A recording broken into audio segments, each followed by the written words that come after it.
चलिए इस वीडियो में पोषण और पोषण से संबंधित विभिन्न प्रकार के अध्ययन कर लेते हैं, जिसमें आपको पोषण के बारे में बताया जाएगा, पोषण के प्रकार के बारे में बताया जाएगा और पोषण के कितने चरण होते हैं इसके बारे में आपको बताया जाएगा।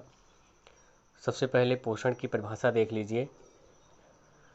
पोषण एक लंबी प्रक्रिया है जिसमें भोजन के पाचन के फलस्वरूप पचे हुए पोषक पदार्थों का अवशोषण एवं संघीकरण होता है तथा अपशिष्ट पदार्थों को शरीर से बाहर निकाल दिया जाता है। ये तो पोषण की परिभाषा हो गई। अब बात आती है पोषण कितने प्रकार का होता है। तो चलिए पोषण के प्रकार देख लेते हैं।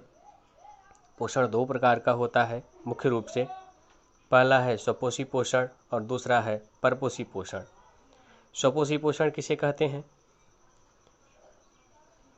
इसकी परिभाषा आपके सामने लिखी गई है। पोषण की वह प्रक्रिया जिसमें जीव अपने भोजन का निर्माण स्वयं कर लेता है स्वपोषी पोषण कहलाता है तथा जो जीव अपने भोजन का निर्माण करते हैं उन्हें स्वपोषी जीव कहते हैं। एग्जाम्पल में पौधे और जीवाणु दिए गए हैं। वैसे स्वपोषी पोषण भी दो प्रकार का होता है, अर्थात स्वपोषी पोषण के अंतर्गत जो जीव होते हैं वो दो प्रकार के होते हैं।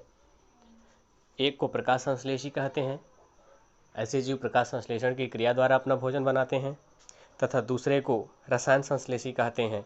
ये रासायनिक पदार्थों से ऊर्जा प्राप्त करते हैं। चलिए दूसरा देख लेते हैं, परपोषी पोषण। पोषण की वह प्रक्रिया जिसमें एक जीव अपने भोजन के लिए दूसरे जीव पर आश्रित रहता है उसे परपोषी पोषण कहते हैं तथा उस जीव को परपोषी जीव कहते हैं। तो इस तरह से परपोषी जीव तो आप बहुत सारे जानते हैं, जैसे ह्यूमन बींग्स ही हो गया, ये परपोषी है। गाय भैंस या छोटे जंतुओं में अमीबा पैरामीशियम, यह सभी परपोषी जंतुओं के अंतर्गत आते हैं। अब देखते हैं परपोषी पोषण कितने प्रकार का होता है। तो परपोषी पोषण यहाँ पर देखिए लिखा है। पहला है मृतोपजीवी पोषण। ये जीव मृत कार्बनिक पदार्थों से अपना पोषण करते हैं। एग्जाम्पल में कवक और कई प्रकार के बैक्टीरिया लिखा गया है। दूसरा है परजीवी पोषण। परिभाषा आप देख रहे हैं, लिखा ही गया है। इसमें एक जीव दूसरे जीव के ऊपर आश्रित रहता है अपने भोजन के लिए और उनसे अपना भोजन प्राप्त करता है। एग्जाम्पल में प्लाज्मोडियम, जू, जोग, फीताक्रीम आदि दिया गया है। तीसरा है जंतु संपोषण। यह पोषण की ऐसी प्रक्रिया है जिसमें भोजन का अंतर्ग्रहण होता है, उसके फलस्वरूप भोजन का पाचन, अवशोषण, स्वांगीकरण होता है तथा अवशिष्ट पदार्थों का उत्सर्जन होता है। इस प्रकार की प्रक्रिया को जंतु संपोषण कहते हैं।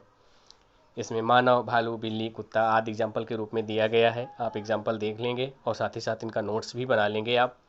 चलिए डी में सहजीवी पोषण है। सहजीवी पोषण पोषण की एक ऐसी प्रक्रिया है जिसमें दो जीव एक दूसरे के ऊपर आश्रित रहते हैं भोजन और आवास के लिए। इसमें दोनों ही जीवों को लाभ होता है।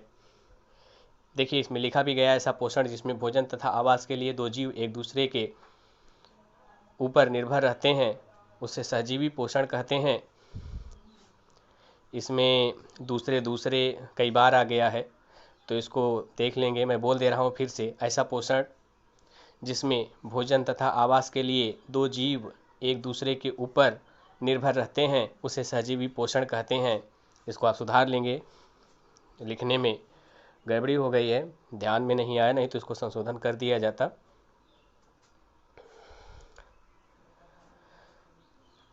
अगली परिभाषा भी इसमें है, अथवा करके सहजीवी पोषण जीवों के बीच का संबंध है जिसमें वे अपने पोषण और आश्रय को साझा करते हैं।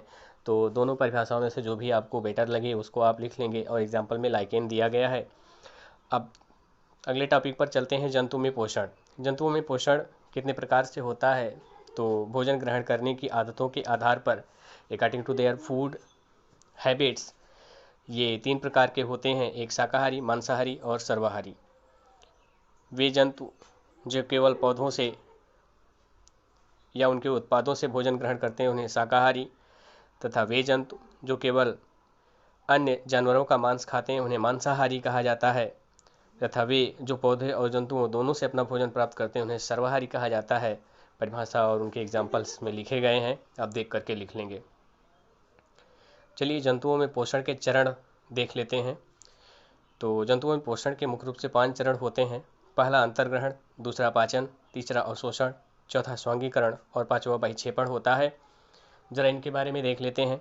अंतर्ग्रहण, इस प्रक्रिया में भोजन को मुख में ग्रहण किया जाता है। दूसरा पाचन, इस प्रक्रिया में जटिलतम कार्बनिक पदार्थों को सरलतम कार्बनिक पदार्थों में परिवर्तित किया जाता है। अवशोषण, इस प्रक्रिया में पाचन के फलस्वरूप प्राप्त हुए पोषक पदार्थों का अवशोषण होता है। आंत की दीवारों में माइक्रोविलाई पाए जाते हैं जो पोषक पदार्थों का अवशोषण करते हैं। नेक्स्ट है स्वांगीकरण। इसमें अवशोषित पोषक पदार्थ कोशिकाओं में जाते हैं, इनका ऑक्सीडेशन होता है, ऑक्सीकरण होता है तथा ऑक्सीकरण के फलस्वरूप ऊर्जा प्राप्त होती है। अगला बहिक्षेपण, इस प्रक्रिया में अपचित भोज्य पदार्थों को शरीर से बाहर निकाल दिया जाता है।